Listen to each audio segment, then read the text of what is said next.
Welcome student, मैं आशा करता हूँ आप लोग स्वस्थ, मस्त एवं शानदार होंगे, साथ ही साथ अपनी तैयारी को मजबूत बना रहेंगे। जैसा कि आप लोगों को पता है कि हमने मैथमेटिक्स क्लास 12 के लिए संबंध तथा फलन के चैप्टर को शुरू किया था। हमने इसके 3 लेक्चर को कंप्लीट कर लिया। वो 3 लेक्चर, तीसरा जो लेक्चर था हमारा, उसमें हमने संबंध में जो आपका तुल्यता संबंध हुआ था उसी को डिस्कस किया था। उस पर रिलेटेड कुछ कॉन्सेप्ट हमने डिस्कस किया था। अगर आप उसे नहीं देखें तो कृपया करके उसे देख लें ताकि आपके लेक्चर ये बड़ा फ़ायदेमंद हो। तो आइए हम देखने का प्रयास करते हैं। इस लेक्चर में फलन के बारे में हम डिस्कसन करेंगे।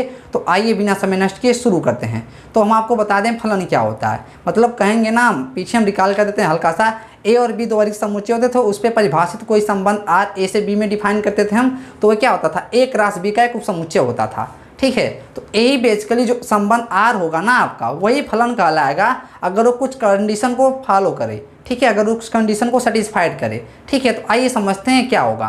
तो इसका हम डिफिनीशन 2 प्रकार से दे सकते हैं। यदि ए और बी दो वर्ग समुच्चय हों, ठीक है, तो आइए समझते हैं बिना समय नष्ट किए।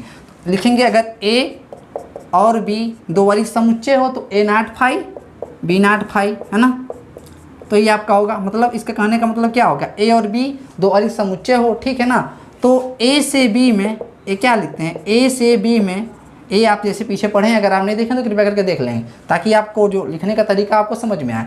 तो ए से बी में परिभाषित कोई संबंध एफ फलन कहलाता है यदि पहला कंडीशन क्या होना चाहिए, for every x belong to ए।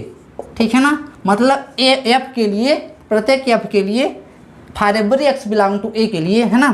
और एफ एक्स जो आपका हो ना बी में आए, मतलब there exist f x belong to B, मतलब एफ एक्स में बी में कम से कम एक एलिमेंट ऐसा एग्जिस्ट करे जो बी में आए प्रत्येक ए के लिए। कहने का मतलब हमारा ये है, अगर ए से बी में कोई फलन हो ना तो इसका कोई भी अवयव खाली नहीं होना चाहिए। देखिए कुछ ऐसे इसको वेन डायग्राम से दिखा देते हैं। अगर ये आपका ए हो और ये आपका बी हो, ठीक है, इसमें ए बी सी आ रहा हो, इसमें 1 2 3 आ रहा हो, ठीक है ना।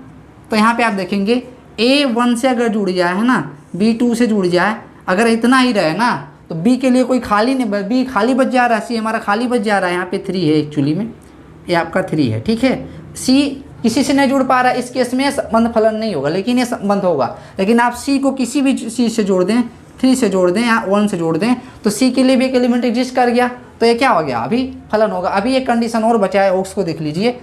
दूसरा कंडीशन हमारा ये है, ठीक है, ये तो आपका हो गया। दूसरा कंडीशन हमारा ये है, ठीक है, अगर एक्स ए में आ रहा है ना, अगर एफ एक्स इक्वल टू आपका C1 मिल रहा है और f x equal to C2 मिल रहा है, तो यहाँ से इंप्लाई कर दे C1 बराबर C2। तो इसको आप समझने का प्रयास करेंगे। कहने का मतलब हमारा है, अगर x एलिमेंट लेंगे ना, एक का 2 प्रतिबिंब नहीं बनना चाहिए। जैसे कि यहाँ पे आप देख रहे हैं ना, a 1 से जुड़ जा रहा है ना, अगर a यहाँ पे 2 से भी जुड़ जाए ना, a 2 से जुड़ जाए तो ये फलन नहीं बनेगा, ये संबंध रह जाएगा। मैं आशा करता हूँ आप समझ रहे होंगे। अब a को 1 से भी जुड़ गया, a 2 से जुड़ गया, तो ये फलन नहीं बनेगा, ठीक है। तो आइए इसे चीज़ों को समझने का प्रयास करते हैं, इसे आप नोट कर लेंगे अच्छे से, ठीक है। तो अभी कुछ हम एग्जाम्पल और देखेंगे, तब तक हम इसको इरेज करते हैं। तो आप यहाँ देख सकते हैं, ठीक है। अगर यहाँ पे अगर देखें, इसको अगर हम बताएं ना अच्छे से, अगर इसमें a b c ले लें, इसमें क्या ले लें, C1 C2, ठीक है। अगर a C1 से जुड़ जाता है ना, a C2 से जुड़ जाता है, यहाँ पे आप देखिए इसका मतलब है, बता रहे हैं, a C1 से जुड़ गया, a C2 से जुड़ गया ना, तो इसको हम, अगर ये फलन आपका f हुआ, इस पे डिफाइन, ठीक है, और ये सेट a है और ये सेट b है, तो यहाँ पे अगर अब f of a equal to C1 आ जा रहा है, f of a equal to C2 आ रहा है ना, लेकिन दोनों अलग अलग हैं, है ना। अगर ये दोनों को एक कर दिया जाए, मतलब C1 बराबर C2 हो जाए, तो एक चीज़ एक ही हो जाएगा, ठीक है ना। तो ये चीज़ इस केस में इसको सेटिस्फाइड करेगा। और ये भी सारे, पहला कंडीशन भी संतुष्ट होना चाहिए, ये भी सारे किसी न किसी से जुड़े होना चाहिए। इसको इससे जोड़ दें, इसको जोड़ दें, तब जाके फलन होगा। एक्चुअली में मिटा के अगर C1 बराबर C2 हम कर देना, तो सारे चीज़ें एक से जुड़ जा रही है, तो ये पर क्या होगा, ये पूरा ए C1 C2 कुछ और नहीं होगा बल्कि बराबर हो जाएगा, ठीक है ना। तो C1 यही हो जाएगा, C1 बराबर C2 हो जाएगा आपका, तो सारे इसी से जुड़ जाएंगे, ठीक है ना। ऐसे फलन को हम बोलते हैं कांस्टेंट मैपिंग अचर फलन। मैं आशा करता हूँ ये आप समझ गए होंगे। अगर इसको ना जोड़े ना सी को, तो ये वाला कंडीशन नहीं सेटिस्फाइड करेगा, ये वाला संतुष्ट नहीं करेगा, तब भी इस केस में भी फलन नहीं रहेगा है, ठीक है। और हम क्या करें, अगर यहाँ पे b लगा देना, b, c को भी b से जोड़ दें और c को भी C1 से जोड़ दें, ठीक है ना। इस केस में ये फलन नहीं बनेगा। मैं आशा करता हूँ आप समझ गए होंगे। आइए कुछ चीज़ें और भी देखते हैं ताकि आपका कॉन्सेप्ट क्लियर हो। तो इसको मिटाते हैं, ये दोनों चीज़ आप याद रखेंगे, ठीक है ना। पहला क्या है, इसका प्रत्येक अवयव अगर ए से बी में डिफाइन है तो प्रत्येक अवयव बी से जुड़ा होना चाहिए। और दूसरा क्या है, एक एलिमेंट ए का दो से नहीं जुड़ा होना चाहिए, बी के किसी दो अवयव से नहीं जुड़ा होना चाहिए। तो आइए आगे समझते हैं। तो आप देखेंगे कुछ चीज़ें हम लिख रहे हैं। विषय वेन डायग्राम समझना बड़ा आसान होता है, तो आइए समझते हैं इसको। तो यहाँ पे आप देख सकते हैं, यहाँ पे अगर हम ले लेते हैं ए बी सी, ठीक है, यहाँ C1 C2 C3, यहाँ ए को C1 से जोड़ देते हैं, बी को C3 से, ठीक है। ए संबंध आपका R है और ये सेट ए है और ए बी है, ठीक है। ये फलन होगा, अभी देखते हैं, चेक कर लेते हैं। इस पर यहाँ भी ए बी सी ले लेते हैं, यहाँ भी 1 2 3 ले लेते हैं। यहाँ 1 जुड़ गया आपका, बी को 3 से जोड़ देते हैं, ठीक है, और यहाँ बी को 2 से जोड़ देते हैं, ठीक है ना। और देखते हैं, और सी को भी जोड़ दीजिए आप 2 से, ठीक है। अब यहाँ पे देखिए ए बी संबंध R है आपका, ठीक है। तो यहाँ पे देखेंगे, अब एक और ले लेते हैं 1 2 3, और यहाँ पे ले लेते हैं C1 C2 C3, ठीक है। इसको हमने R संबंध ले लिया, ठीक है। अब यहाँ पे और हमने 1 को C3 से जोड़ दिया, 2 को C1 से जोड़ दिया, 3 को C2 से जोड़ दिया, ठीक है। तो आइए इसको हम समझने का प्रयास करते हैं, फलन होगा कि नहीं। तो आप यहाँ देख सकते हैं, पहले कंडीशन के अनुसार it is true for every, मतलब ए का प्रत्येक अवयव बी के किसी न किसी अवयव से जुड़ा होना चाहिए। तो यहाँ पे आप देखिए, ए जो है ना वो C1 से जुड़ा है, बी भी C3 से जुड़ा हुआ है, सी जो है ना ये किसी से जुड़ा नहीं है, अतः ये फलन, ये जो संबंध है ना, फलन नहीं होगा। समझ में आया। और यहाँ पे आप देख सकते हैं A1 से जुड़ा हुआ है ना, बी भी 2 से जुड़ा है, बी 3 से भी जुड़ गया है। तो आपका दूसरा कंडीशन संतुष्ट नहीं हो रहा है, क्योंकि देखिए अगर ये F हो ना, यहाँ पे देखेंगे अगर F हो तो F ऑफ B है ना, ए बी क्या हो जा रहा है, F ऑफ B आपका यहाँ देख रहे हैं, FB जो जुड़ा हुआ है वो 3 से जुड़ा है, ठीक है। F of B is equal to 3 हो जा रहा है, और F ऑफ B भी क्या हो जा रहा है, F ऑफ B भी इक्वल टू आपका 2 भी हो जा रहा है। देख लीजिए आप, 3 और 2 दोनों से जुड़ गया है। तो दूसरा वाला केस बनता है, इसको काट देगा, क्योंकि 3 बराबर 2 के नहीं है ना। समझ में आया। हमने क्या लिया था दूसरा केस, Fx बराबर अगर आपका C1 हो, ठीक है, Fx बराबर अगर C2 हो तो C1 बराबर C2 होना चाहिए। इसी केस में देखिए 3 बराबर 2 नहीं है यहाँ पे, ठीक है ना, अतः यह फलन नहीं है, ये भी वाला फलन नहीं होगा। आइए यहाँ पे देखते हैं, 1 जुड़ा है C3 से, 2 जुड़ा है C1 से, 3 जुड़ा है C2 से, पहला कंडीशन संतुष्ट हो रहा है। और क्या, इसका कोई भी एक एलिमेंट, कोई भी एक अवयव है ना, ए और बी है, ठीक है ना, इसके किसी दो अवयव से नहीं जुड़ा है, अलग अलग जुड़ा है ना, तो अतः फलन क्या हो जाएगा आपका, ये फलन हो जाएगा। अब मैं आशा करता हूँ इसे आप समझ रहे होंगे अच्छे से। तो आइए देखते हैं, अब आगे कुछ कॉन्सेप्ट हैं और उसी पे आधारित इस पर हम कुछ चीज़ें देखते हैं। तो आइए समझने का प्रयास करते हैं। तो हम इसको मिटाएं और एक फलन लेते हैं, उसमें आपको प्रांत, सप्रांत और परिसर के बारे में हम चर्चा कर लेते हैं, ठीक है। तो इसको हम मिटाते हैं, इसे वीडियो को पॉज करके आप नोट कर लेंगे। तो आइए बढ़ते हैं आगे।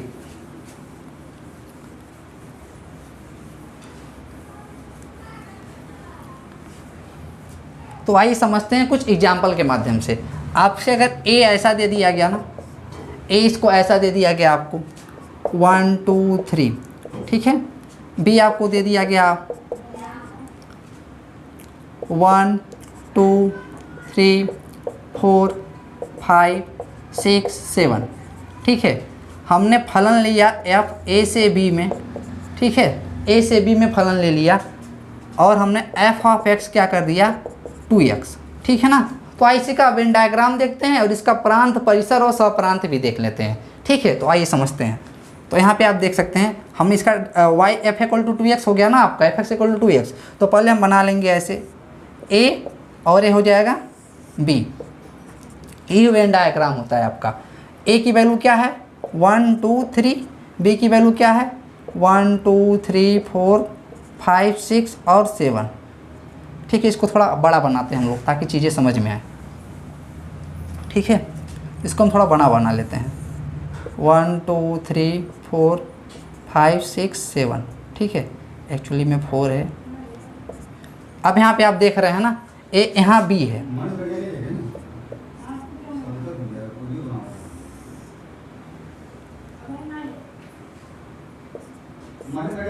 ये देखते हैं यहाँ 1 है ना, चूँकि यहाँ x था, ठीक है, तो ये 2x से जुड़ रहा है, तो यहाँ 1 है ना, तो यहाँ पे fx जो आपका आएगा इसमें आएगा, ठीक है ना। यहाँ पे x रखेंगे आप तो उसमें fx मिलेगा आपको।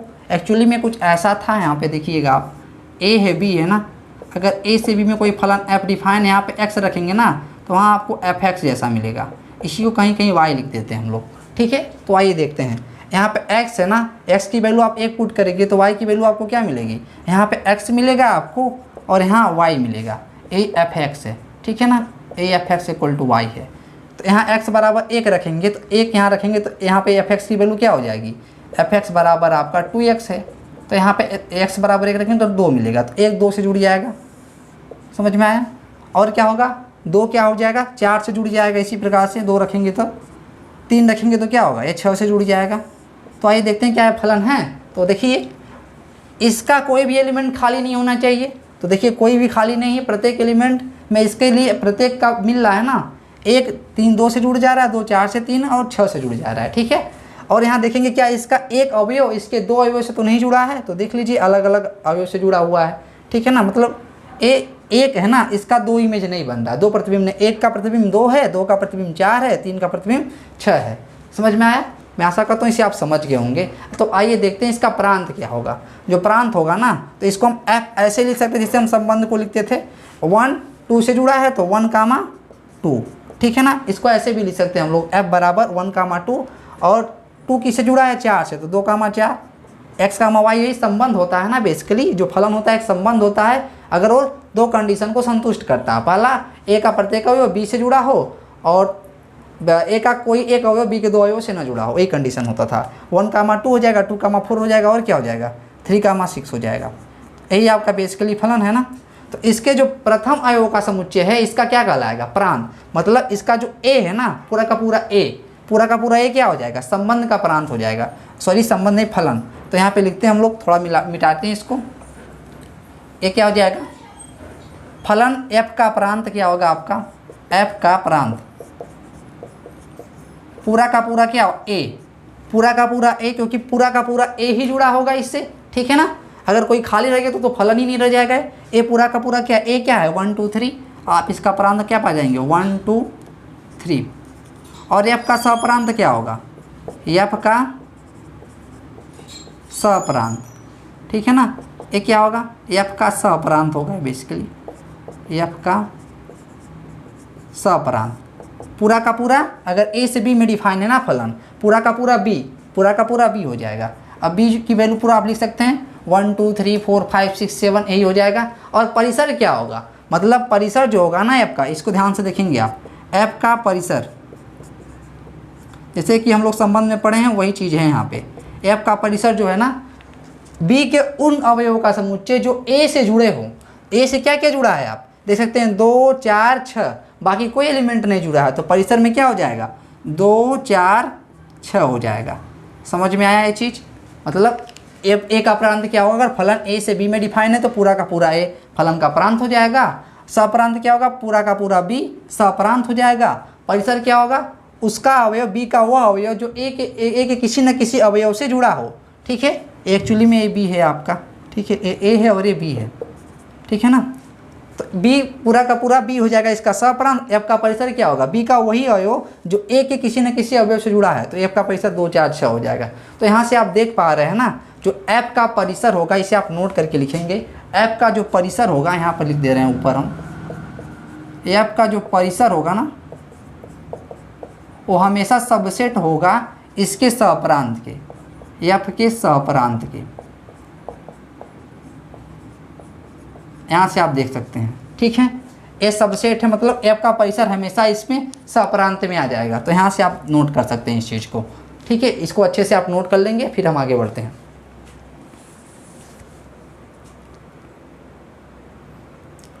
मैं आशा करता हूँ इसे आप नोट कर लिए होंगे। तो आइए बढ़ते हैं आगे और कुछ अलग चीज़ें देखने का हम प्रयास करते हैं। तो इसको हम इरेज करते हैं, इसे आप अच्छे से नोट कर लेंगे, चीज़ों को अपने ध्यान में रखेंगे, ठीक है। तो आइए आगे बढ़ते हैं।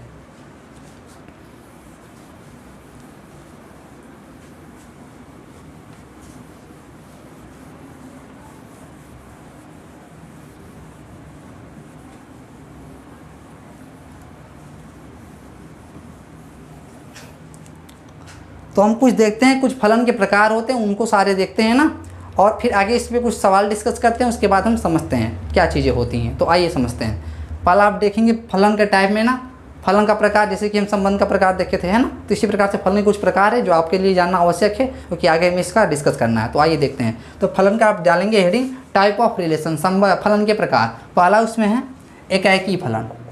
ये क्या है? एकाएकी फलन। एकाएकी फलन, ठीक है, इसको बोलते हैं 1 or injective, 1 or injective function या मैपिंग, दोनों बात एक ही है,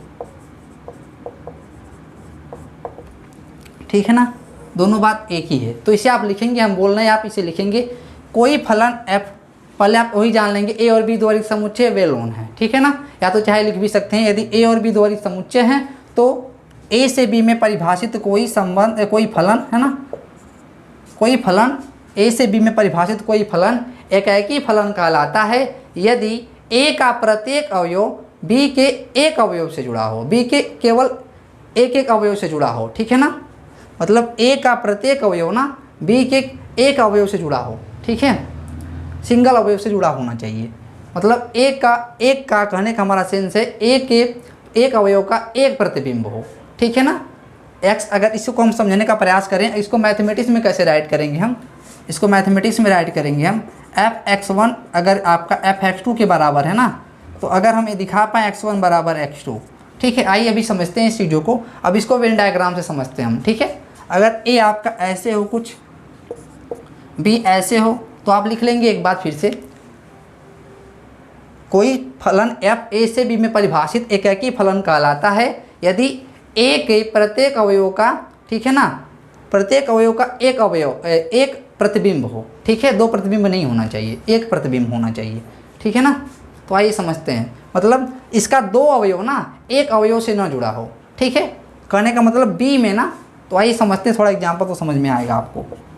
ए से बी हो गया, ठीक है, तो यहाँ पे आप देखेंगे, यहाँ पे आप लिख सकते हैं अगर ए बी सी हो, ठीक है, और यहाँ पे क्या हो C1 C2 C3 हो, तो यहाँ आप देखेंगे, ठीक है, ए C2 से जुड़ जाएगा, ठीक है, बी C3 से जुड़ जाए, सी जो है ना आपका C1 से जुड़ जाए, क्लियर है ना। इस केस में आपका एकाएकी फलन हो जाएगा। तो यहाँ पे आप देखेंगे ना बी का एक अवयव ना, ठीक है ना, इसका एक अवयव, इसका तो सिंगल इमेज बनेगा ही बनेगा, लेकिन यहाँ का ना बी का एक अवयव ए के केवल एक अवयव से जुड़ा हो। देखिए C1 ना सी से जुड़ा हो, C2 ना ए से जुड़ा हो, C3 ना बी से जुड़ा हो, ऐसा बिल्कुल नहीं होना चाहिए, ऐसा बिल्कुल नहीं, एक ही फलन है। लेकिन अगर ऐसा हो जाए, यहाँ पे आप देखेंगे ए बी सी और ये क्या फलन f हो, तो ये एक ही फलन कहलाएगा। अगर ये क्या है C1 C2 C3, ठीक है ना, ए बी है, इसको हम जोड़ दे रहे हैं, ए को C3 से जोड़ दे रहे हैं, बी को भी C3 से जोड़ दे रहे हैं, सी को C2 से जोड़ दे रहे हैं। तो बताइए क्या है, फलन है, बिल्कुल फलन है। देख सकते हैं इसका प्रत्येक अवयव किसी न किसी अवयव से जुड़ा है, इमेज बन रहा है ना।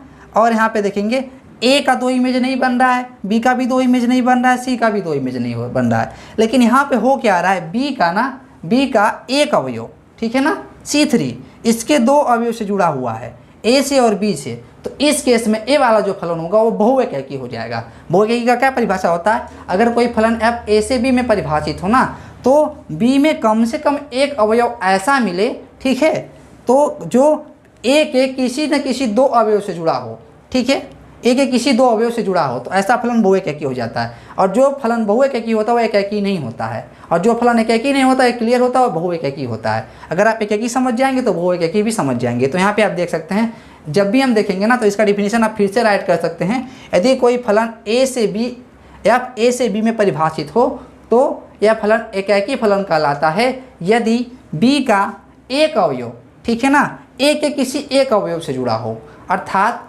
बी का प्रत्येक अवयव बी का जो अवयव हो ना, वो ए का केवल सिंगल इमेज हो, एक का ही इमेज हो, ठीक है ना, यही बात कर लिख सकते हैं आप। तो इसे आप लिख लेंगे और एग्जाम्पल आप समझ जाएंगे, ठीक है। यहाँ पे आप देख सकते हैं ए बी C3 से जुड़ गया, बी भी C3 से जुड़ गया, कम से कम एक मिल गया ना जो इसमें नहीं जुड़ा, अतः ये क्या एकाकी नहीं होगा, ये वाला एकाकी नहीं होगा, ये वाला आपका एकाकी हो जाएगा। एग्जाम्पल में आप नोट कर लेंगे, अभी हम एग्जाम्पल देखेंगे इसके साथ। और मैथमेटिक्स में अगर किसी को अगर फंक्शन दिया गया उसको सिद्ध करना हो तो क्या करेंगे, अगर कोई फलन एफ दिया गया हो ना, कुछ दिया होगा एफ, ठीक है ना, एफ की वैल्यू आपको कुछ दी गई होगी वहाँ पे, और कहा सिद्ध कीजिए कि एक ही फलन है, तो हम क्या करेंगे, fx1 बराबर fx2 ले लेंगे। अगर ये बता दें, हम किसी तरह दिखा दें x1 बराबर x2, तो फलन क्या हो जाएगा, वो फलन एक ही हो जाएगा। तो ये क्या कह देगा, f एक ही है।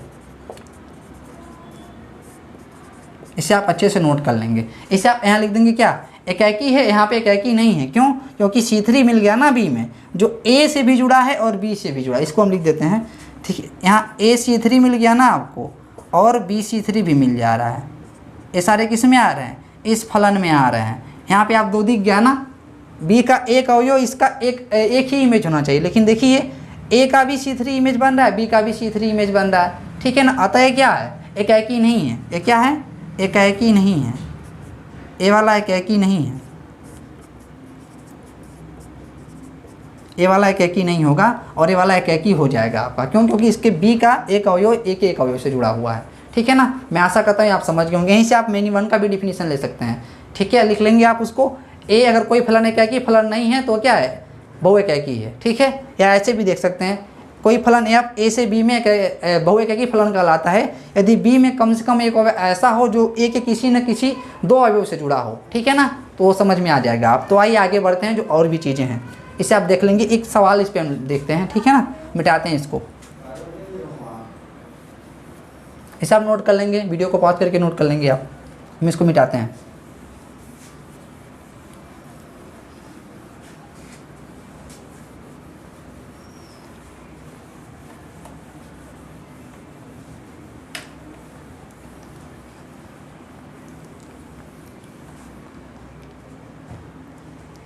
तो आइए देखते हैं कुछ न्यूमेरिकल।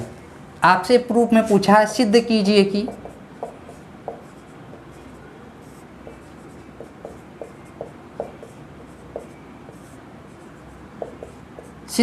कि f आपका फलन जो है ना, f n से n में डिफाइन है।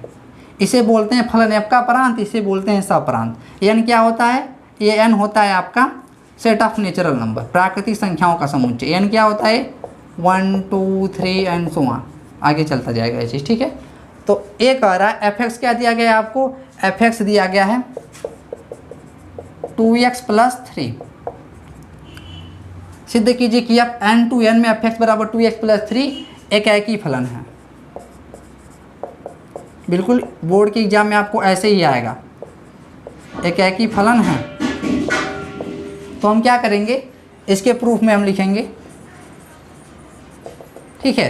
अभी हम बताए थे कि फलन को हमें प्रूफ करना हो तो क्या करेंगे, f(x1) लेंगे, f(x1) बराबर f(x2) ले लेंगे। अगर हम किसी तरह से दिखा पाए x1 बराबर x2 है तो क्या हो जाएगा, एक ही फलन हो जाएगा। तो आइए समझते हैं इसको। तो यहाँ पे आप देख सकते हैं, हम दिया गया फलन क्या है, f(x) = है आपका 2x + 3, ठीक है। जहाँ x क्या आ रहा है, for every x belong to n के लिए यहाँ पे आ रहा है ना, इसको आप नहीं लिखेंगे तो भी चलेगा क्योंकि यहाँ से डिफाइन है, ठीक है ना। x आपका n से ही आएगा, ठीक है ना, क्लियर है ना चीज़। तो आप देखते हैं, अब हम क्या ले लेते हैं, f(x1) बराबर ले लेते हैं f(x2), ये आपको ले लेना है, ठीक है। तो अब हम दिखा पाए अगर x1 बराबर x2 है ना, तो ये बात हो जाएगी हमारी, एक ही फलन हो जाएगा। तो आइए देखते हैं, सिंस f(x) = 2x + 3 है, यहाँ x था तो 2x + 3 आ रहे हैं, x1 था तो क्या आएगा, 2x1 + 3 आ जाएगा, 2x1 + 3 आ जाएगा। यहाँ f(x2) है ना, f(x) था 2x + 3, तो यहाँ पे जो आ रहा है ना उसका दोगुना करके +3 कर दे रहा है। तो यहाँ भी x2 आ रहा है, इसका दोगुना करेंगे हम, +3 कर देंगे अब, ठीक है। तो आइए समझते हैं अब यहाँ पे 3 इसको भेज दें LHS में, तो 2x1 बराबर आपका हो जाएगा 2x2 + 3, यहाँ पे -3, 3 - 3 कट जाएगा, आपका 0 हो जाएगा, 3 - 3 कट जाएगा, 0 हो जाएगा। तो 2x1 बराबर आपका आएगा 2x2।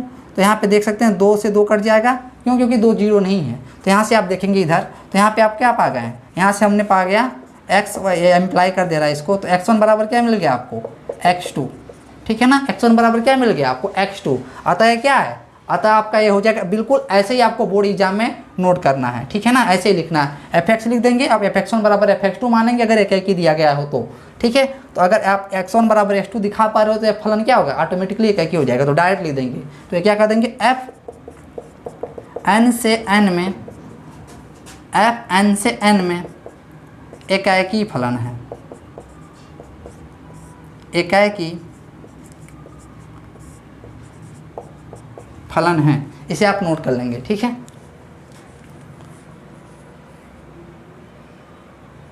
मैं आशा करता हूँ इसे आप अच्छे से नोट कर लिए होंगे, वीडियो को पॉज कर लेंगे। आपको अगर टाइम लगता है तो इसे आप नोट कर लेंगे अच्छे से। ठीक है, तो आप ऐसे ही बिल्कुल सॉल्व करेंगे अगर आपको एक दिया गया हो, कोई भी फंक्शन आपको दिया गया हो ना, क्योंकि हमारे पास इसमें थोड़ा वीडियो लॉन्ग हो जाएगा, इसी वजह से हम कुछ ही एग्जाम्पल लेके चल रहे हैं। ठीक है, अगर आपको कोई भी प्रॉब्लम हो तो वीडियो कमेंट बॉक्स में कमेंट कर दीजिए क्वेश्चन, उसका हम जैसे समय मिलता है हमको हम आपको आंसर प्रोवाइड कर देंगे। ठीक है, तो यहाँ आप देख लेंगे, बिल्कुल ऐसे ही लिखेंगे इसको। ठीक है, तो आइए बढ़ते हैं आगे हम, तब इसको मिटाते हैं, ऐसे आपका एकाकी फलन हो जाएगा। तो आइए हम देखते हैं आगे।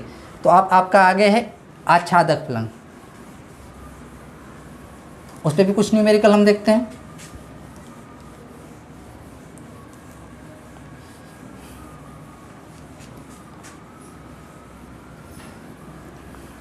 ये आपको थोड़ा समझना पड़ेगा। ठीक है ना, तो ये क्या है, आच्छादक फलन। हेडिंग बनाएंगे आच्छादक फलन।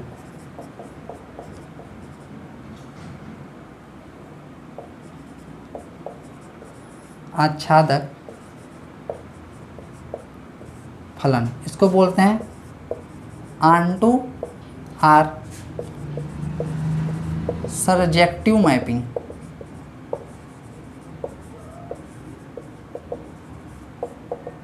ठीक है, इसमें आप लिखेंगे ना, लिखेंगे यदि कोई फलन f a से b में परिभाषित हो तो वह आच्छादक फलन कहलाता है यदि b का प्रत्येक अवयव a के किसी न किसी अवयव का प्रतिबिंब हो, अर्थात b का कोई भी अवयव खाली न हो। क्योंकि अगर ये फलन है ना तो a का कोई भी अवयव खाली नहीं होने वाला है, और a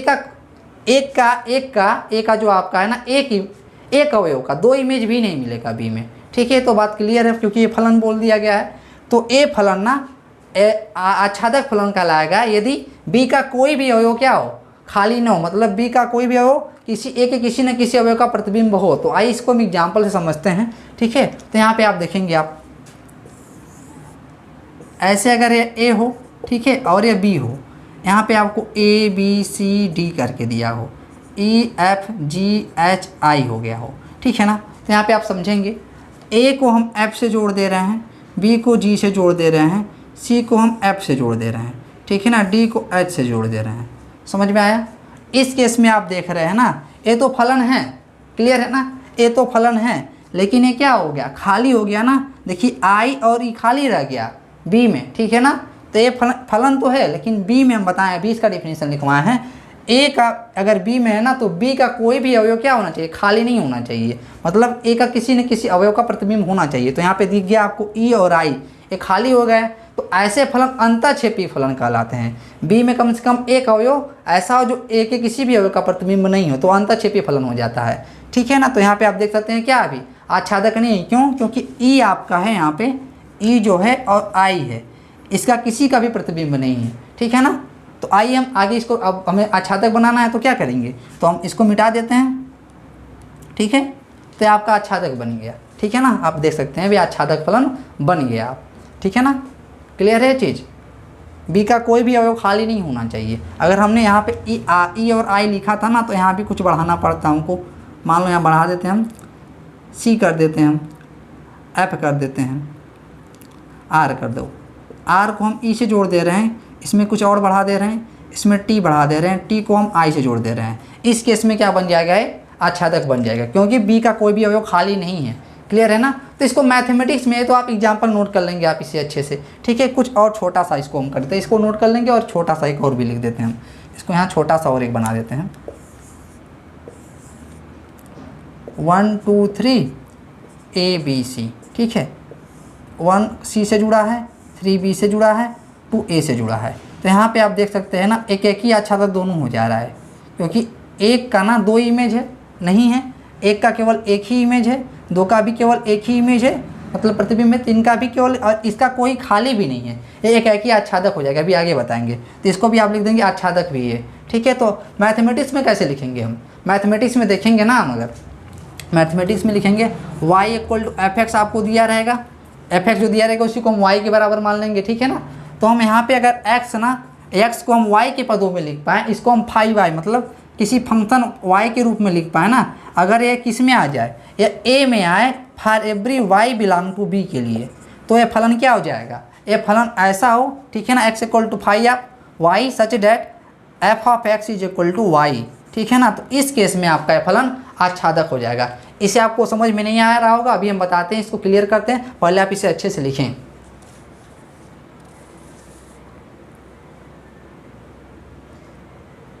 ठीक है, यहाँ आप सच डेट लिख लेंगे इस प्रकार, हिंदी में लिख देंगे इस प्रकार f x equal to y हो। ठीक है, तो आइए हम समझते हैं अभी एग्जाम्पल की सहायता से एक चीज़। तो आपका ये सारे फलन आच्छादक हैं, ठीक है ना। मैं आशा करता हूँ इसे आप नोट कर लिए, अगर नोट नहीं कर पाए वीडियो को पॉज कर लेंगे, अच्छे से नोट कर लेंगे। तो आइए आगे बढ़ते हैं। तो हम इसको मिटाते हैं, ठीक है, और एक एग्जाम्पल लिखते हैं हम लोग।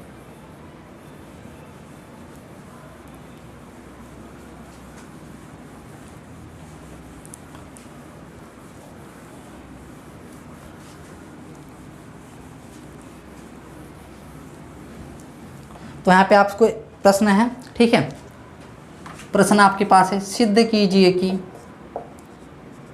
इसमें आपको अच्छे से समझना है, ये बड़ा इम्पोर्टेंट है। सिद्ध कीजिए कि एफ आर से आर में, ठीक है ना, f x is equal to 2x + 3 आच्छादक फलन है। एक्चुअली में एक ही आच्छादक है, लेकिन आच्छादक एक ही हमने दिखा दिया है, आच्छादक फलन है। ठीक है, तो इसके हम प्रूफ में देखते हैं। प्रूफ में हम क्या करेंगे, ध्यान से देखेंगे आप। अब जो हम करने जा रहे हैं बिल्कुल ध्यान से देखेंगे। अभी हमने बताया था अगर कोई फलन आच्छादक फलन कहलाता है अगर y equal to f x दिया गया हो। ठीक है, x को हम कैसे लिख पाएँ, फंक्शन ऑफ y के टर्म में लिख पाएँ, और एक इसमें आ जाए, अगर a से b में डिफाइन है तो इसमें आ जाए, ए आर से आर में डिफाइन है तो ए आर इस वाले आर में आना चाहिए। ठीक है ना, ए इस वाले आर में आ जाना चाहिए, इधर वाले में। ठीक है, अगर ए से बी में डिफाइन था, हम बता रहे हैं फिर से, एफ ए से बी में डिफाइन है तो आपको एक्स जो मिलना चाहिए ए से ही आएगा, ये 5y हम लिख दें, एक्स को 5y के टर्म में लिख पाएंगे हम, और ये क्या हो जाए, ये आपका ए में आ जाए, A for every y belong to B के लिए ट्रू होना चाहिए, है ना, such that f of x is equal to y हो, ऐसा होना चाहिए। तो आइए इसी को समझने का हम प्रयास करते हैं। यहाँ पे बिल्कुल ध्यान से समझेंगे, ये हल्का सा टेक्निकली से आप समझ नहीं पा रहे होंगे, अब ये समझते हैं हम इस चीज़ को। तो यहाँ पे आप लिखेंगे y बराबर एफ एक्स, है ना, y बराबर एफ एक्स बराबर 2x + 3। तो यहाँ से आप देख सकते हैं y को लिख सकते हैं 2x + 3, ठीक है ना। तो यहाँ x की वैल्यू आप निकालेंगे ना, देखिए यहाँ x इक्वल टू 5 या y ना, वही जो आएगा अभी बताते हैं। x इक्वल 2x + 3, तो x बराबर क्या, 2x बराबर आपको मिलेगा y - 3, तो x बराबर क्या मिल जाएगा, y - 3/2, और यही क्या है आपका फाई ऑफ y, यही है, ठीक है ना, यही है फाई ऑफ y। ठीक है, और क्या ये r में आ रहा है, या प्रत्येक for every y belong to r में आना चाहिए। तो यहाँ r से कोई वैल्यू आप लीजिए, इस वाले r में आ जाएगा, ठीक है ना, आप कोई भी वैल्यू ले लें। देखिए r क्या है, वास्तविक संख्याओं का समुच्चय है, ठीक है ना। तो x की वैल्यू आप y की वैल्यू क्या लेते हैं, इसमें से लेंगे हम, इस वाले में से b से लेंगे। तो देखिए ऐसा आपको कोई नहीं मिलेगा जो r में ना है, तो आप यहाँ पे लिख के इसे चेक कर सकते हैं। अगर आप y बराबर 5 लेते हैं ना, तो फाई ऑफ y आपको क्या मिलेगा, फाई ऑफ y y - 3/2 है, यहाँ देख सकते हैं y - 3/2 है, तो यहाँ y की वैल्यू क्या है 5 - 3/2, तो 2/2 आपको मिल जाएगा 1 r में आता है, ठीक है ना। ऐसे आप कोई भी अवयव लेके देखेंगे ना, ये आपको हमेशा इस वाले r में मिल जाएगा, मतलब दोनों सेम है तो r में मिल जाएगा, ठीक है ना। ये हमेशा इसके लिए इसका सेंस क्या है, for every y belong to r, अतः बन रहा है ना, और भी क्या बन रहा है, f ऑफ x, इसको निकालेंगे हम f ऑफ y - 3/2, अगर ये y के बराबर आ गया तो देखिए यहाँ पे 2, यहाँ पे x था तो यहाँ 2x + 3 था, यहाँ पे क्या है, यहाँ पे पूरा a है तो यहाँ पे 2 आ रहा है ना, x था तो यहाँ 2 इसका दोगुना +3 कर दे रहा है, तो यहाँ भी हम क्या करेंगे, इसका दोगुना करेंगे और +3 कर देंगे, ठीक है। तो इसको हम देखते हैं, 2 से 2 कैंसिल हो जाएगा, तो यहाँ बचेगा y - 3 + 3, और ये आपका y के बराबर आ गया ना, और ये भी कंडीशन संतुष्ट कर रहा है, यहाँ पे आप देख सकते हैं ये भी कंडीशन संतुष्ट कर रहा है, और ये आपका थोड़ा ऊपर लिखते हैं हम इसको, ठीक है। तो यहाँ पे आप शायद दिख रहा होगा यहाँ तक आपको, ठीक है। तो इसको हम थोड़ा इरेज करते हैं, इसको मिटाते हैं, इसको मिटाते हैं ना, ये आप अच्छे से दिमाग में रखेंगे। तो यहाँ पे आपका क्या हो जाएगा, ये आपका हो जाएगा y - 3 f ऑफ x, क्या आ गया आपका y आ जाना चाहिए, f ऑफ x क्या हो जाना चाहिए, यहाँ y - 3 प्लस 3 बचा, 3 से 3 कैंसिल हो गया, y आ गया। ठीक है ना। तो x की वैल्यू आपको y माइनस 3, यही 5y है, ये r में आ रही for every y belong to r के लिए। अगर ऐसा हो रहा है तो अब क्या लिख देंगे हम, अतः फलन क्या है, अब आच्छादक फलन है। यहाँ से क्या लिख देंगे, this implies that f R to R में आच्छादक है।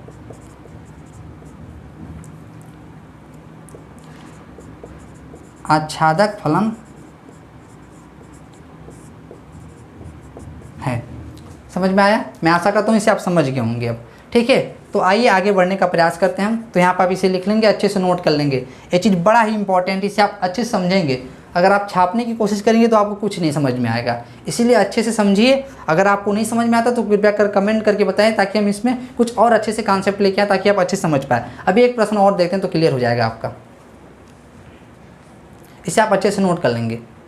मैं आशा करता हूँ इसे आप वीडियो को पॉज करके नोट कर लेंगे। तो आइए आगे बढ़ते हैं और कुछ चीज़ें और देखने का हम प्रयास करते हैं। तो आइए समझते हैं। तो इसको मिटाएं और ये कुछ और लेते हैं हम लोग।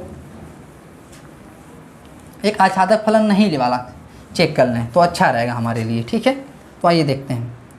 इसको लिखते हैं हम, इसको मिटाते हैं। सिद्ध कीजिए कि f n टू n में, ठीक है ना, n टू n में f(x) is equal to 2x, f(x) is equal to 2x, ठीक है ना, आच्छादक फलन नहीं है। आच्छादक फलन नहीं है, आच्छादक फलन नहीं है। तो आइए इसे समझने का हम प्रयास करते हैं। अगर आप चाहें तो इसको कई तरीके से कर सकते हैं, वेन डायग्राम बना सकते हैं आप। ठीक है, इसको वेन डायग्राम बनाएंगे, 1 2 3 इसमें सारा आ रहा है। ठीक है ना, इसमें भी क्या आ रहा है, 1 2 3 4 एन सार, इसमें सभी सारा है, n टू n है ना। तो यहाँ आप देख रहे हैं 1 1 से जुड़ जा रहा है, 1 1 से जुड़ नहीं रहा है, 2x है ना f(x) की वैल्यू, 1 2 से जुड़ जा रहा है, 2 4 से जुड़ जा रहा है, ऐसे 3 6 से जुड़ जाएगा। देखिए 1 3 खाली रह गया ना, तो खाली रह गया तो आच्छादक में क्या होता है, पूरा जुड़ा होना चाहिए। तो आच्छादक नहीं, ऐसे भी हम लिख सकते हैं, समझने का तरीका है, लेकिन कैसे समझेंगे हम, तो आइए समझते हैं इस चीज़ को। तो हम देखते हैं, तो क्या लिखेंगे हम, y equal to f(x) is equal to 2x, ठीक है ना। तो आइए अब हम समझेंगे, y बराबर आपका हो जाएगा 2x, तो यहाँ से x बराबर क्या आ जाएगा आपका y/2, यही आपका क्या है 5y। क्या है, हमेशा r इसमें इस वाले में आप आ रहा है क्या, इस वाले n में, इस वाले n में आ रहा है क्या, for every y belong to n के लिए। क्या हम ऐसा लिख पा रहे हैं, नहीं ना।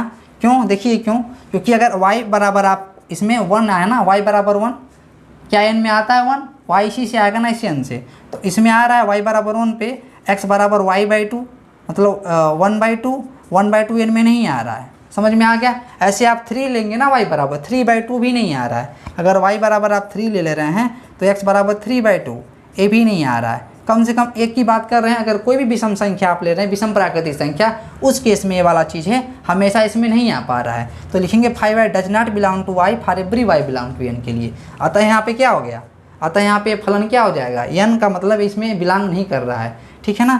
अगर आप 5 ले लेते हैं, आप y बराबर 5 ले लेते हैं, तो x बराबर क्या मिलेगा 5y, और ये क्या है y/2 है। यहाँ पे देख सकते हैं 5y y/2 है, तो यहाँ आपका 5/2 क्या इसे n में आ रहा है, n क्या है प्राकृतिक संख्या, ऐसी वैल्यू होगी कुछ, ये n में नहीं आ रहा है। ठीक है ना। एक एग्जाम्पल हमें ऐसा मिल गया ना, ये प्रत्येक के लिए सत्य होना चाहिए। ये चीज़ क्या होना चाहिए, प्रत्येक के लिए सत्य होना चाहिए। प्रत्येक के लिए सत्य नहीं हो पा रहा है, अतः यह फलन क्या हो गया, आच्छादक फलन नहीं रह गया। तो यहाँ पे क्या इम्प्लाई कर देंगे, अतः f n टू n में आच्छादक फलन नहीं है, आच्छादक फलन नहीं है। इसे आप अच्छे से नोट कर लेंगे, बिल्कुल ठीक है। मैं आशा करता हूँ इसे आप नोट कर लिए होंगे। तो आइए आगे बढ़ते हैं, हम कुछ कॉन्सेप्ट लेकर हैं, उस पर हम आगे डिस्कशन करते हैं। तो इसको मिटाते हैं, ठीक है ना। तो आप इसे अच्छे से नोट कर लेंगे, वीडियो को पास करके नोट कर लीजिएगा। तो हम आइए आगे बढ़ते हैं।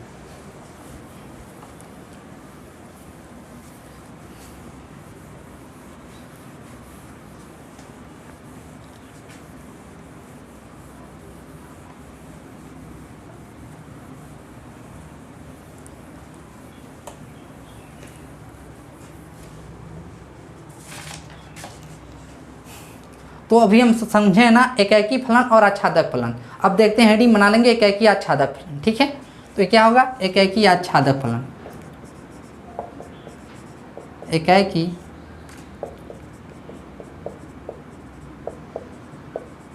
आच्छादक फलन।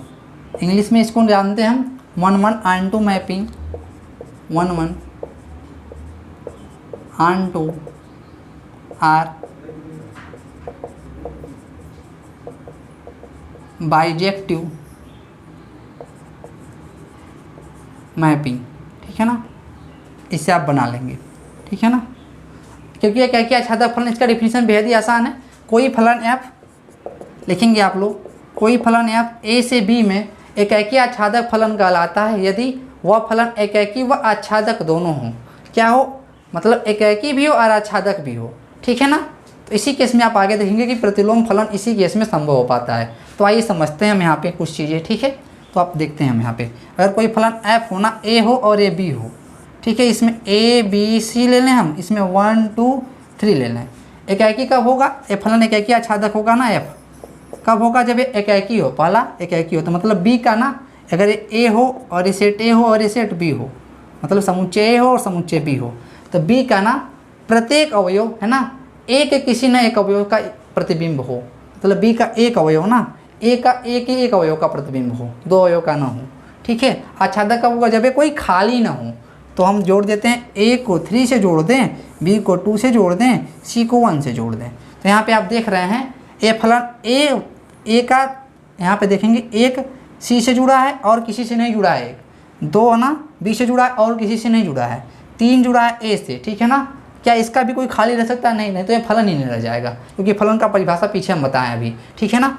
तो यहाँ से आप देख सकते हैं इसका कोई एलिमेंट खाली भी नहीं है, ठीक है। अतः ये क्या है, आपका 1-1 onto मैपिंग या बाइजेक्टिव फंक्शन है, ठीक है ना, एकाकी आच्छादक फलन है। तो यहाँ पे क्या लिख देंगे, एकाकी आच्छादक फलन है। क्यों, क्योंकि एकाकी और आच्छादक दोनों हैं, एकाकी आच्छादक फलन है।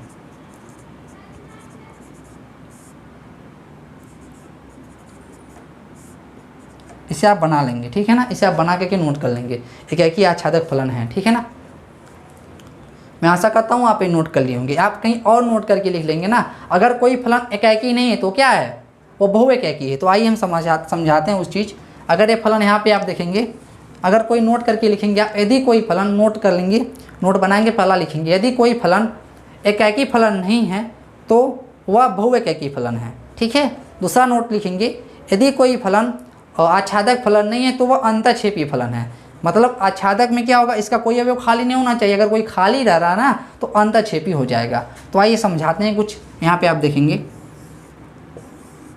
यहाँ a b c हम ले लेते हैं, यहाँ 1 2 3 ले लेते हैं, इस पर हम f डिफाइन कर दे रहे हैं ना।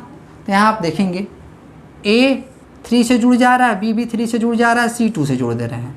तो यहाँ पे आप देख रहे हैं ना, यहाँ आप देख रहे हैं ये एकाकी भी नहीं है।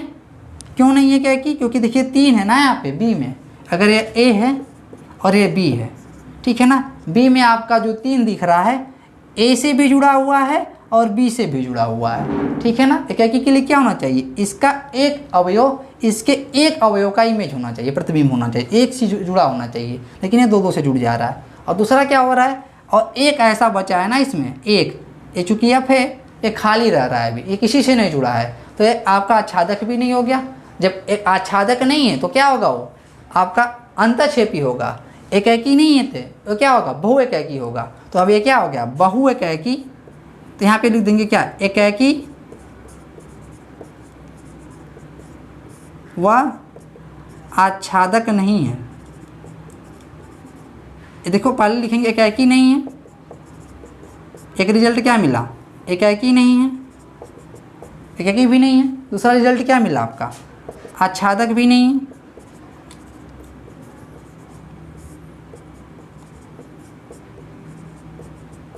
अतः क्या है, एकाकी भी नहीं है, तो इसका निष्कर्ष क्या निकल रहा है, ये बहुएकाकी है। तो इसका निष्कर्ष क्या है, इसको मिटाते हैं, इसे आप नोट कर लेंगे अच्छे से, ठीक है। तो इसको मिटाते हैं, तो यहाँ पे आप देखेंगे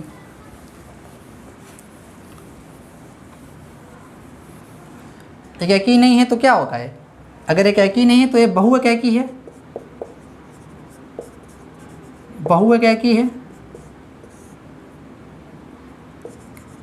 ठीक है ना। आच्छादक नहीं है तो क्या, अंतःक्षेपी है। तो ये क्या हो गया, बहुएकाकी अंतःक्षेपी, बहुएकाकी अंतःक्षेपी फलन है। मैं आशा करता हूँ इसे आप समझ गए होंगे अब, ठीक है। अब आइए आगे बढ़ते हैं, कुछ चीज़ें देखने का हम प्रयास करते हैं, ठीक है ना। ये आपके लिए इतना ही था। अब हम आगे बढ़ते हैं। फिर भी आपको कोई समस्या होता है तो आप कमेंट करके बताएंगे आप, ठीक है। हम आगे बढ़ते हैं, इस चीज़ को मिटाते हैं। अब हम समझेंगे प्रतिलोम फलन, ठीक है ना। इसे आप नोट कर लेंगे अच्छे से, हेडिंग बना लेंगे प्रतिलोम फलन, ठीक है। ये आपका इम्पोर्टेंट है। तो आइए समझते हैं हम लोग क्या है हेडिंग।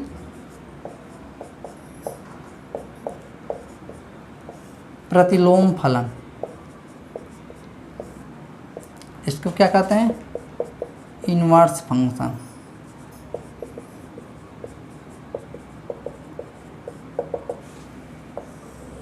ठीक है। ए इनवर्स फंक्शन, इनवर्स ये आप लिखेंगे अब इसमें। अभी आप बताए हैं ना पीछे हम, अगर वो फलन क्या होना चाहिए, प्रतिलोम फलन तभी एग्जिस्ट करता है, अस्तित्व में तभी होता है जब वो एकाकी आच्छादक हो। तो आप इसे अच्छे से देखेंगे तो लिखिए इसमें, यदि कोई फलन f, यहाँ पहले आप लिख सकते हैं a और b क्या दो अरिक्त समुच्चय हैं, ठीक है ना। तो पहले से हम बता चुके हैं, लिखेंगे यदि a व b, कैपिटल A और कैपिटल B दो अरिक्त समुच्चय हैं तो इस पर परिभाषित कोई संबंध, कोई फलन f एकाकी आच्छादक हो, क्या हो, एकाकी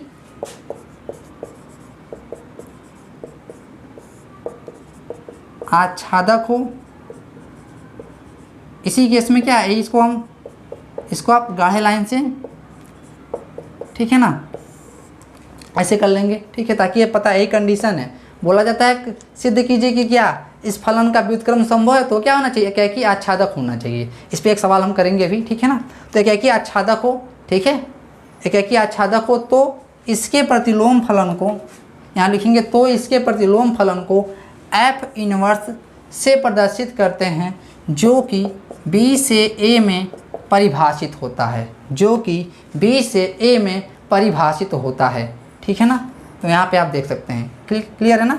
आइए आगे बढ़ते हैं, हम चीज़ें को आगे देखते हैं इसको। अगर y इक्वल टू fx हो ना आपका, ठीक है ना, तो यहाँ से आपको मिलता है, यहाँ पे हम क्या करते हैं, f इनवर्स दोनों तरफ अप्लाई कर देते हैं। तो यहाँ f इंटू एफ इनवर्स आपका ये हो जाता है x, ठीक है ना। यहाँ f इंटू एफ इनवर्स कहने का मतलब f इनवर्स कुछ और नहीं होता। अगर कोई संख्या है ना आपका 5, जैसे कि आप जानते हैं कि जो जोड़ होता है, संख्याओं का जोड़ और घटाना दोनों आपस में एक दूसरे से व्युत्क्रम होते हैं। तो अगर आप इसमें आप +2 ऐड कर दे रहे हैं तो क्या हो जा रहा है 7, अगर इसको आप f मान लें, ठीक है ना, तो ये जस्ट इसका उल्टा क्या होगा, f इनवर्स, ठीक है। हाँ, इसमें जो आपका संख्या है ना, इस पर 7, इस पर आप इसका इन्वर्स लगा देंगे, f इनवर्स, ये जो माइनस है वही नंबर लगा देंगे, ठीक है ना। जो माइनस है ना ये चीज़ 2, तो आपका 5 आ जाएगा। देख रहे हैं 5 ले रहे थे ना, ये आप दोनों को एक साथ अप्लाई कर दें 5 पे, हम 5 को हम दोनों को एक साथ अप्लाई कर दें f इंटू एफ इनवर्स, तो आपको क्या पूरा रिजल्ट 5 ही मिला। तो इसीलिए आपको 5 मिला। तो चूँकि यहाँ पे x था, इसी वजह से आपको यहाँ क्या मिल गया, x मिल गया। समझ में आया। इसी वजह से क्या f इंटू एफ इनवर्स बराबर आपका क्या हो जाएगा, f इनवर्स y बराबर आपका x हो जाएगा। इसे आप देखेंगे, इसे एक मान लेंगे अब, ठीक है ना। अब यहाँ पे अच्छे से आप नोट कर लेंगे। अभी हम सवाल देख लेते हैं तो क्लियर हो जाएगा हमारा। मैं आशा करता हूँ ये आप समझ गए होंगे। तो आइए कुछ चीज़ों को देखने का हम प्रयास करते हैं, कुछ एग्जाम्पल देते हैं, उसके बाद हम सारी चीज़ों को समझते हैं। इसको आप नोट कर लेंगे अच्छे से, वीडियो को पास करके नोट कर लेंगे आगे, ठीक है। तो यहाँ आप देखते हैं कुछ एग्जाम्पल। तो देखिए, पहली बात तो एकाकी आच्छादक फलन होना चाहिए, इसका इन्वर्स एग्जिस्ट होने के लिए, नहीं तो इन्वर्स नहीं एग्जिस्ट करेगा, ठीक है। तो आइए देखते हैं। अगर आपका ए से बी में डिफाइन हो गया, ठीक है ना, ए की वैल्यू हम ले लेते हैं यहाँ पे 1 2 3 और बी की वैल्यू क्या ले लेते हैं हम ABC। यह फलन आपका क्या f है, ठीक है। तो यहाँ पे आप देख रहे हैं 1 को हम C से जोड़ दे रहे हैं, 2 को B से जोड़ दे रहे हैं, 3 को A से जोड़ दे रहे हैं। तो क्या एकाकी आच्छादक फलन है, तो देखकर बता सकते हैं एकाकी कब होगा, जब B का ना यह A है आपका और यह है B का एक अवयव ना A का एक अवयव का इमेज हो, ठीक है। देखिए A भी 3 का इमेज और किसी का नहीं है, B भी क्या है 2 का इमेज और किसी का नहीं है, C भी 1 का इमेज और किसी का नहीं है, तो एकाकी हो गया। और आच्छादक होने के लिए क्या है, B का कोई भी अवयव खाली नहीं होना चाहिए, मतलब यहाँ पे देख सकते हैं कोई भी खाली नहीं है तो आच्छादक है। तो यहाँ अब क्या हो गया, आपका आच्छादक है ना। तो यहाँ पर आप देख रहे हैं 1 का इमेज C बन रहा है, तो इसको हम लिखते हैं F1 = C, ठीक है। और क्या बन रहा है, 2 का इमेज B बन रहा है, तो F(2) = B, ठीक है। 3 का इमेज A बन रहा है, F(3) = A। ठीक है। अब इसका जो एफ इनवर्स होगा जस्ट इसका उल्टा होगा, तो इसको हम इधर बनाते हैं, इसको हम इधर बना लेते हैं, ठीक है ना। अगर यही ए हो और यही बी हो, ठीक है ना, एफ ऑफ इनवर्स या एफ इनवर्स बना लेते हैं, और ये बी हो जाएगा और ये ए हो जाएगा, ठीक है। यहाँ आप देख लेंगे बी की वैल्यू क्या है ए बी सी, और ए की वैल्यू क्या है 1 2 3। तो आपका एफ इनवर्स ए क्या हो जाएगा, तो एफ इनवर्स ए उल्टा होगा इसका, 1 सी से जुड़ रहा था, अब यहाँ पे क्या होगा सी 1 से जुड़ेगा, क्योंकि 2 बी से जुड़ रहा था अब बी 2 से जुड़ेगा, 3 ए से जुड़ रहा था ए 3 से जुड़ेगा इसमें। तो एफ ऑफ इनवर्स ए क्या होगा, यहाँ पे आप देख रहे हैं एफ ऑफ इनवर्स ए जो होगा वो 3 हो जाएगा। यहाँ पर आप देख रहे हैं एफ ऑफ इनवर्स ए क्या हो जाएगा, एफ ऑफ यहाँ ए 3 से जुड़ा था ना, सॉरी 3 ए से जुड़ा था, तो ए क्या हो जाएगा 3 से जुड़ जाएगा, तो एफ ऑफ इनवर्स ए क्या हो जाएगा 3 हो जाएगा। इसी प्रकार एफ ऑफ इनवर्स भी इसमें हम देखेंगे ना, एफ ऑफ इनवर्स भी देखिए हमने पीछे लिखवाया था एफ इनवर्स बी टू ए में डिफाइन होता था, एफ इनवर्स कहाँ से डिफाइन होता था बी टू ए में डिफाइन होता था, है ना। तो बी से हम देखेंगे एफ इनवर्स बी क्या होगा, हम देख रहे हैं 2 बी से जुड़ा है, इसमें क्या होगा बी 2 से जुड़ जाएगा, ठीक है। एफ इनवर्स सी क्या होगा हमारा, एफ इनवर्स सी ए क्या हो जाएगा हमारा, एफ इनवर्स सी जो आपका होगा सी किससे जुड़ा है 1 सी से जुड़ा है, तो सी 1 से जुड़ जाएगा, ठीक है ना। यहाँ आप देख लेंगे, इसे आप नोट कर लेंगे, मैं आशा करता हूँ इसे आप अच्छे से नोट करेंगे। तो आइए कुछ सवाल देखते हैं अभी हम,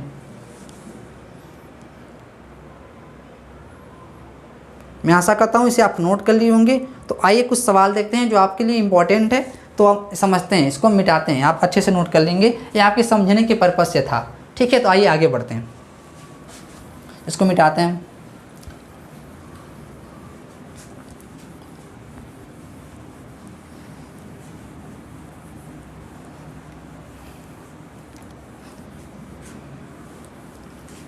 आपके पास एक न्यूमेरिकल है, ठीक है,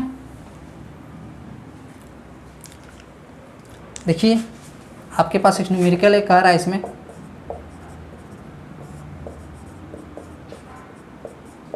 सिद्ध कीजिए कि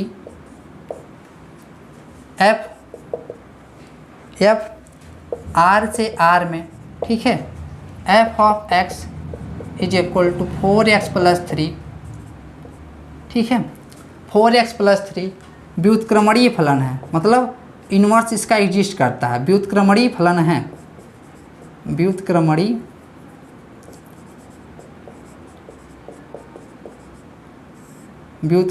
फलन है,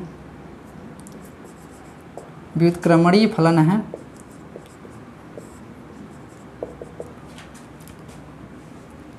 एफ इनवर्स 18, है ना, 18 नहीं छोटा ले लेते हैं हम लोग, एफ इनवर्स 5, एफ इनवर्स 6 ज्ञात कीजिए, ज्ञात कीजिए, वह लिख देते हैं, वह एफ इनवर्स 5 और एफ इनवर्स 6 ज्ञात कीजिए। तो हम इसके प्रूफ में देखते हैं, प्रूफ में हम क्या करेंगे, इसका इन्वर्स तभी एग्जिस्ट करेगा जब ये क्या हो, एक ही फलन हो और आच्छादक हो। तो आइए समझते हैं, तो इसका व्युत्क्रमणीय होने के लिए क्या आवश्यक है, एक ही हो, तो फलन एफ इनवर्स क्या लिखेंगे, एफ इनवर्स आर से आर में डिफाइन होगा यदि पहला एफ क्या हो,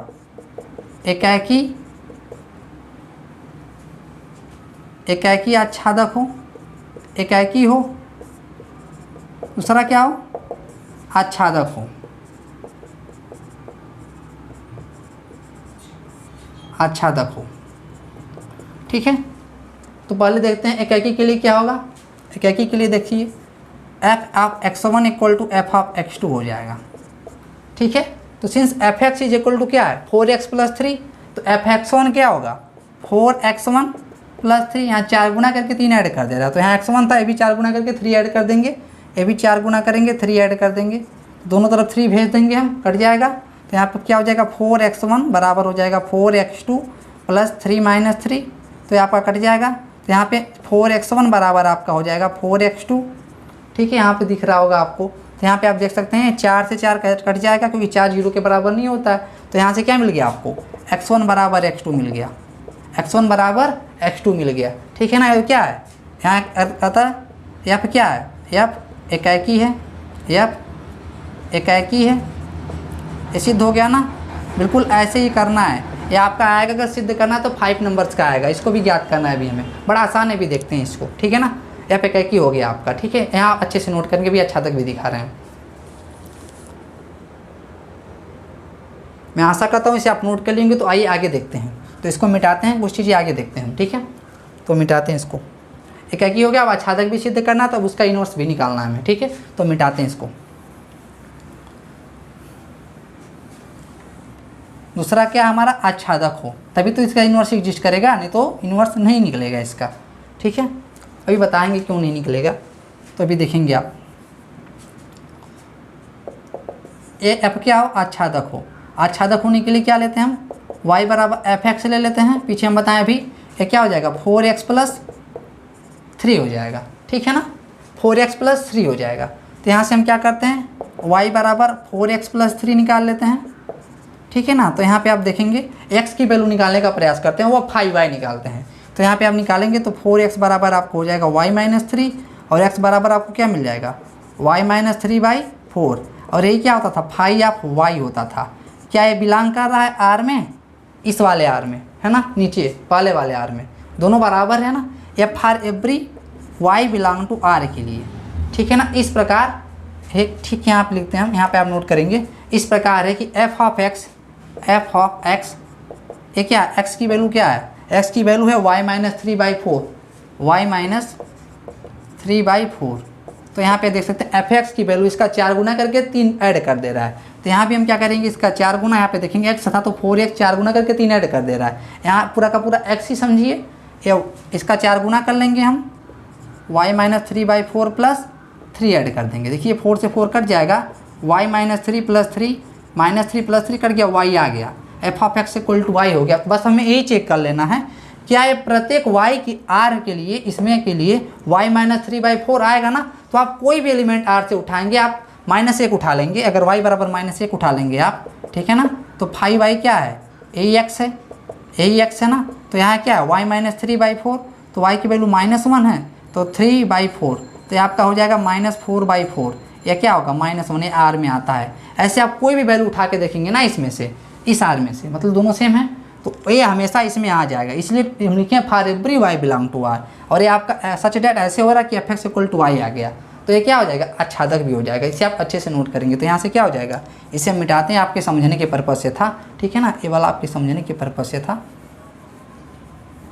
यहाँ कोई भी वैल्यू लेके देखेंगे ना, 5y हमेशा आपका आर में आएगा, ठीक है ना। तो यहाँ पे क्या हो जाएगा, दिस इम्प्लाई डेट एफ आच्छादक है। अब यहाँ पे आप देख सकते हैं 1 और 2 से ना ये क्या हो जाएगा, एक ही आच्छादक हो जाएगा। तो इसका इनवर्स एग्जिस्ट करता है, इसे आप अच्छे से नोट कर लेंगे, ठीक है। मैं आशा करता हूँ इसे आप वीडियो को पॉज करके नोट कर लिए होंगे अभी, ठीक है। तो आइए मिटाते हैं इसको। अगर नहीं नोट किए तो वीडियो को पॉज कर लेंगे, इसे अच्छे से नोट कर लेंगे, ठीक है। मिटाते हैं इसको। तो यहाँ से अब लिख देंगे हम, यह एक ही आच्छादक हो गया ना। अब तो इसका यह व्युत्क्रमणीय फलन है। अब व्युत्क्रमणीय कैसे निकालेंगे, अब देखेंगे आप। यह क्या है, यहाँ से हो जाएगा 1 व 2 से, 1 व 2 से, ठीक है ना। एफ क्या है, एकाकी आच्छादक है,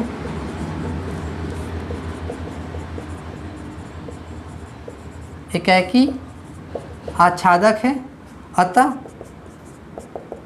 एफ व्युत्क्रमणीय फलन है, व्युत्क्रमणीय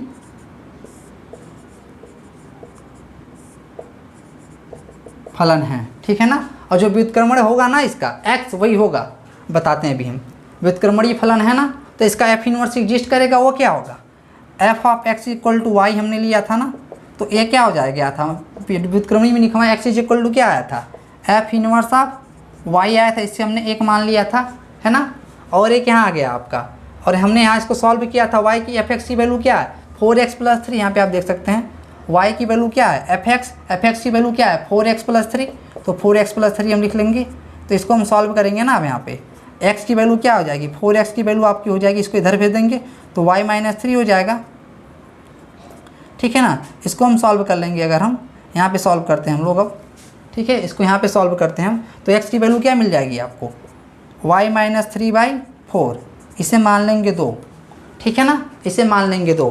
यहाँ तक आप नोट करेंगे अब, ठीक है। यहाँ 4x था, इसको हमने 3 को इधर भेज दिया, इसको इधर इधर कर लिया, ठीक है।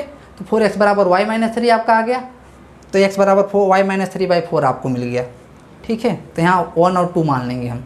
तो अब देखते हैं, अभी इसको हम मिटाते हैं ताकि हम चीज़ों को समझें। तो आप इसे नोट कर लेंगे अच्छे से, ठीक है ना। हम आगे बढ़ते हैं।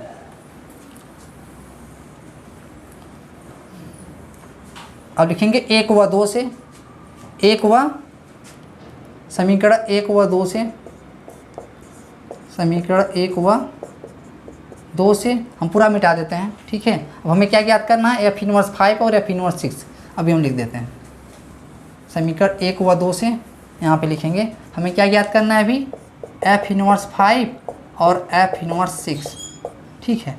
तो हम लिखते हैं अभी समीकरण 1 व 2 से आप क्या लिख पाएंगे, समीकरण 1 व 2 से यहाँ पे देखते हैं, इसको देखिए x बराबर है f इनवर्स y के, x बराबर है y माइनस 3/4 से। तो यहाँ से आपको क्या मिल जाएगा, जो f इनवर्स y होगा y माइनस 3/4 के बराबर हो जाएगा, f इनवर्स जो y होगा ये क्या हो जाएगा, y माइनस 3/4 के बराबर हो जाएगा। यही आपका इनवर्स मैपिंग आ गया, ठीक है ना। मैं आशा करता हूँ इसे आप समझ गए होंगे। अब हमें क्या निकालना है, अब हम अपने फाइनल आंसर पे आ चुके हैं। अब हम मिटाते हैं इसको। हमें क्या निकालना है, f इनवर्स ऑफ 5। तो f इनवर्स ऑफ 5 के लिए y बराबर 5 पुट करेंगे यहाँ पे। यहाँ y था तो ऐसा था, 5 होगा तो क्या होगा, y की जगह पे 5 रखेंगे माइनस 3/4। इसको सॉल्व करेंगे तो 2/4, ये क्या हो जाएगा 1/2 आ जाएगा। क्लियर। और ये क्या पूछा, f इनवर्स 6 पूछा है, तो f इनवर्स 6 निकालेंगे हम। तो यहाँ f inverse y equal to y minus 3/4 है, तो यहाँ पे 6 रखते हैं, 6 माइनस 3/4, यहाँ पे क्या हो जाएगा 3/4 हो जाएगा। ये आपका आंसर हो जाएगा, है ना। ये आपका क्या होगा, आंसर हो जाएगा। f inverse 5 equal to 1/2, f inverse 6 equal to 3/4, ये आपका आंसर हो जाएगा, फाइनल आंसर। इतने करने पे आपको 5 मार्क्स मिल जाएंगे। मैं आशा करता हूँ इसे आप नोट कर लिए होंगे, इसे आप नोट कर लेंगे अच्छे से। बिल्कुल ऐसे ही स्टेप बाय स्टेप हम चीज़ों को सॉल्व करेंगे, इसे आप नोट कर लेंगे, ठीक है। तो वीडियो को पास करके नोट कर लेंगे। अब मैं आशा करता हूँ इसे आप नोट कर लिए होंगे। अब हम मिलते हैं नेक्स्ट लेक्चर में, जो आपका लेक्चर 5 होगा और बेसिकली वो लास्ट लेक्चर होगा संबंध एवं फलन का। इसे आप चारों लेक्चर अच्छे से देख लेंगे तो आपका पूरा कॉन्सेप्ट क्लियर हो जाएगा और आप एक्सरसाइज के सवाल करते रहेंगे। उसमें से जो भी कोई प्रॉब्लम आता है तो आप वीडियो के कमेंट बॉक्स में कमेंट करके बताइए, ताकि हम उस पर नेक्स्ट वीडियो लेकर के आएँ, ठीक है। तो तब तक के लिए धन्यवाद। मिलते हैं नेक्स्ट लेक्चर में, और नेक्स्ट लेक्चर में हम सीखेंगे 2 फलनों का संयोजन और उस पर जो द्विआधारी संबंध होता है, इसके बाद आपका ये चैप्टर खत्म हो जाएगा। तो हम आगे की चीज़ों को डिस्कस करते रहेंगे। तब तक के लिए मिलते हैं नेक्स्ट वीडियो में। Thank you. जय हिंद।